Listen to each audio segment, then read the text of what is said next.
লাউদহার প্রতাপপুরে BJP নেতা জিতেন্দ্র তিওয়ারির উদ্যোগে অনুষ্ঠিত চারাপোনা উৎসব। উৎসব চলাকালীন পাওনা টাকা চাইতে সেখানে হাজির হন তৃণমূল কর্মী বিশ্বনাথ গোস্বামী। একসময় জিতেন্দ্র তিওয়ারির সঙ্গে তৃণমূল করতেন সঞ্জয় যাদব নামে এক ব্যক্তি।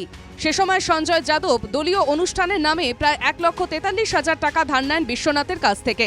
সেই পাওনা টাকা চাইতেই রবিবার জিতেন্দ্র তিওয়ারির উৎসবে উপস্থিত হন বিশ্বনাথ।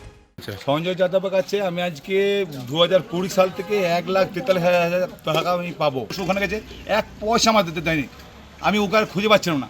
আজকে যখন এখানে পেয়েছি আমি খালি একটা কথা বলেছি আমি যে সঞ্জয় আমার পয়সাটা কখন দেবে।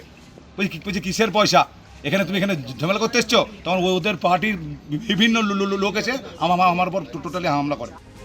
তৃণমূল চারাপোনা উৎসবে উচ্ছৃঙ্খলা সৃষ্টি করেছে অভিযোগ বিজেপি নেতা জিতেন্দ্র তিওয়ারির। তৃণমূল কংগ্রেস উচ্ছৃঙ্খলা সৃষ্টি করেছে।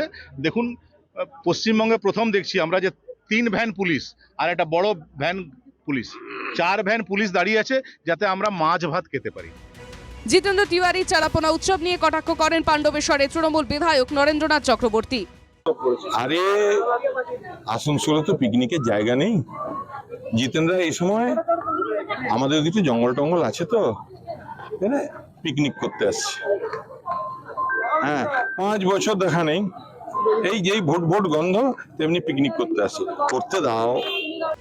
প্রাপ্য টাকা চাইতে গেলে তৃণমূল কর্মীদের সঙ্গে বচসা শুরু হয় বিজেপির। চারাপোনা উৎসব ঘিরে এলাকায় ছড়ায় উত্তেজনা। পরে পরিস্থিতি সামলাতে ঘটনাস্থলে যায় লাউদহা থানার পুলিশ।